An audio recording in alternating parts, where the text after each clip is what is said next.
আমার দেখা পৃথিবীর সবচেয়ে বোকা লোক হলো মুক্তাদুল। মুক্তাদুলকে আপনারা অনেকেই চিনবেন না, আমি চিনি। আমার দেখা পৃথিবীর সবচেয়ে বোকা লোক মুক্তাদুল।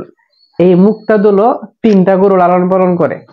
মুক্তাদুলও গরুকে গোসল করায়, গরুকে ঘাস সংগ্রহ করে দেয়, গরুকে খড় দেয়, গরুকে দানাদার খাবার দেয়। মুক্তাদুল অনায়াসেই 3টা গরু লালন পালন করতে পারে। তাহলে কি গরু পালন করা খুবই সহজ? না, আমি বলবো গরু লালন পালন করা খুবই কঠিন কাজ। মুক্তাদুল যেভাবে গরু লালন পালন করে, এইভাবে যদি আপনারা গরু লালন পালন করেন তাহলে এই যুগে টিকা যাবে না। এখন প্রতিযোগিতার যুগ, সব জায়গায় কঠোর প্রতিযোগিতা চলতেছে।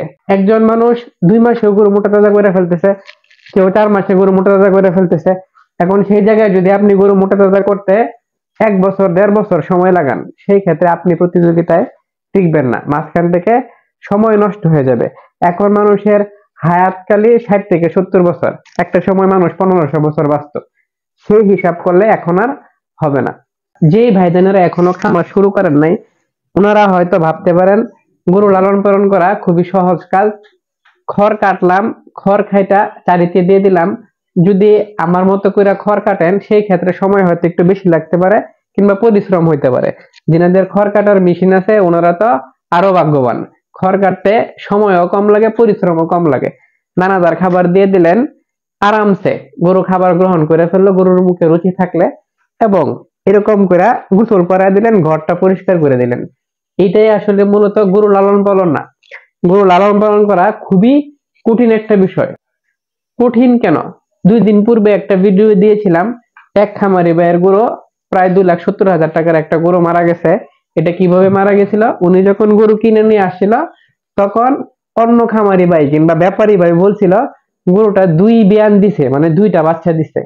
কিন্তু গরুর বডি কন্ডিশন এবং গরুর দাঁত দেখা এটা বোঝা যায় নাই, মনে হয়েছিল সত্যিকার অর্থে গরুটা 2টা বাচ্চা দিছে। কিন্তু যখন গরুটা মারা গেল, তখন বোঝা গেছে যে গরুটার বয়স অনেক বেশি ছিল। যদি আপনি এই বিষয়টা না বুঝেন, একজনের কথাই পইরা যান, সেই ক্ষেত্রেই আপনি খামার করছেন, 5 বছর যাবত খামার করতেছেন, একদিনে সবটা ধ্বংস হয়ে যাইতে পারে।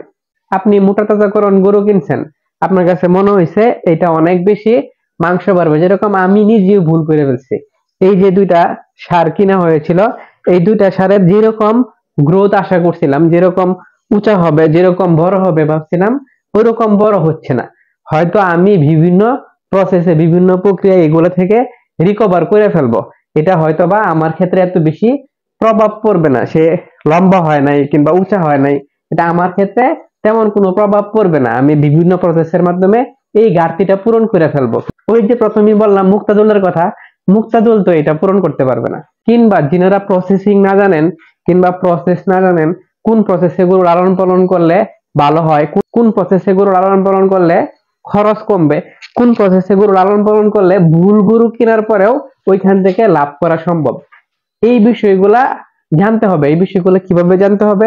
এই বিষয়গুলো জানতে হলে অনুগ্রহপূর্বক আপনাদের কাউকিয়ার গরু যত্ন ইউটিউব চ্যানেল এবং ফেসবুক পেজের সাথে থাকতে হবে। এবং ইতিমধ্যে পূর্বের যে ভিডিওগুলো পোস্ট করা হয়েছে, ওই ভিডিওগুলো যদি আপনারা দেখেন, এই বিষয়গুলো সম্পর্কে খুব ভালো করে বুঝা যাবেন।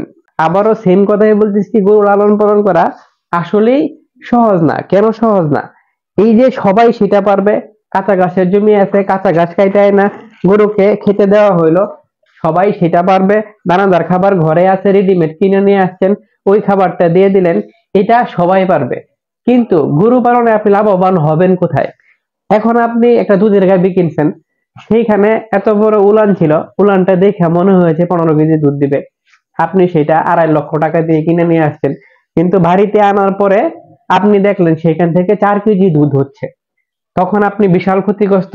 এরকম হয়, হর হামেশাই হয়। আমাকে অসংখ্য ভাই কল দেন, আমাকে অনেকেই ফেসবুক পেজে নক দেন, মেসেঞ্জারে নক দেন, কমেন্টে বলেন যে রুনি ভাই, আমি এরকম গরু দেখে কিনে নিয়ে আসছিলাম, এখন এরকম হয়েছে। এটা হচ্ছে, হর হামেশাই হচ্ছে। তখন সেই গরুর দাম তুমি দেখলে কইমা চলে আসছে 1,30,000 টাকায়।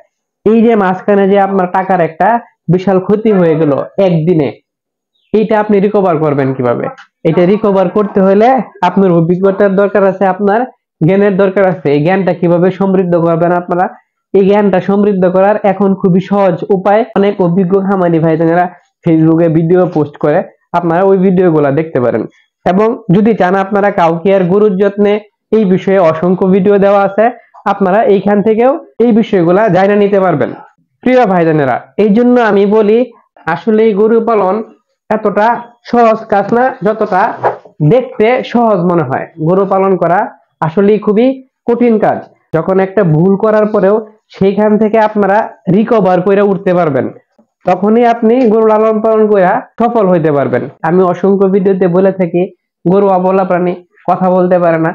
সেই জায়গায় আপনাদের গরুর প্রতি আরো চোখ কান খোলা রাখতে হবে। কত কেজি ওজনের গরুকে কতটুকু দানাদার খাবার দিতে হবে এটা মুখস্থ হিসাব করলেও হবে না। গরুর অবস্থার উপরে ভিত্তি করে অনেক সময় দানাদার খাবারের পরিবর্তন করতে হয়। অনেক সময় 100 কেজি বডি ওয়েটের জন্য 1200 গ্রাম দানাদার খাবার দিলেও হয়, অনেক সময় 100 কেজি বডি ওয়েটের জন্য 2 কেজি দানাদার খাবারও দিতে হয়। সেটা গরুর অবস্থার উপরে নির্ভর করে। সেই জন্য সবসময় চোখ কান খোলা রেখে গরু লালন পালন করতে হবে এবং এটা জানতে হবে দুধের গাভীকে কি পরিমাণ দানাদার খাবার দিতে হয় এবং মোটা তাজাকরণ গরুকে কি পরিমাণ দানাদার খাবার দিতে হয়। এত কিছু যায় না, প্রতিযোগিতায় নামতে হয়। যখন এই গরু পালনের প্রতিযোগিতায় কেউ কম জানবে তখনই উনি ক্ষতির সম্মুখীন হবে।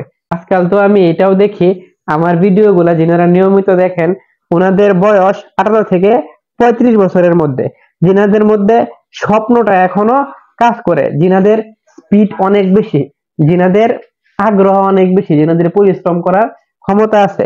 প্রিয় ভাইজানেরা, এই যে আগ্রহ পরিশ্রম, এই পরিশ্রমের সাথে জ্ঞান এবং অর্থ যখন যোগ হয়ে যাবে তখন আপনি ভালো লেভেলের একজন খামারি হয়ে যাবেন। জ্ঞানটা কেন লাগবে? জ্ঞানটা এই জন্যই লাগবে, এই যে আমি বলতেছিলাম গরু পালনে অনেক কিছুই জানতে হবে। আস্তে ধীরে এই জানাটা আপনার জানা নিতে হবে এবং অর্থটা এই জন্যই লাগবে। অর্থ অর্থ যদি কম থাকে তাহলে আমার মতো এরকম 2টা গরু দিয়ে খামার করতে হবে। যখন 2টা গরু দিয়ে খামার করবেন সেটাকে বড় করতে একটু সময় বেশি লেগে যাবে। যদি আপনি সময় দিতে পারেন এবং জ্ঞানটা যদি আপনার সঠিক জায়গায় কাজে লাগাইতে পারেন তাহলে অবশ্যই আপনি খামারে ভালো কিছু করতে পারবেন। আশা করি বিষয়টা বুঝতে পেরেছেন। ভালো থাকবেন, সুস্থ থাকবেন, কাউকে আর গরু যত্নের সাথে থাকবেন এবং আপনাদের এই রনি ভাইয়ের সাথে থাকবেন।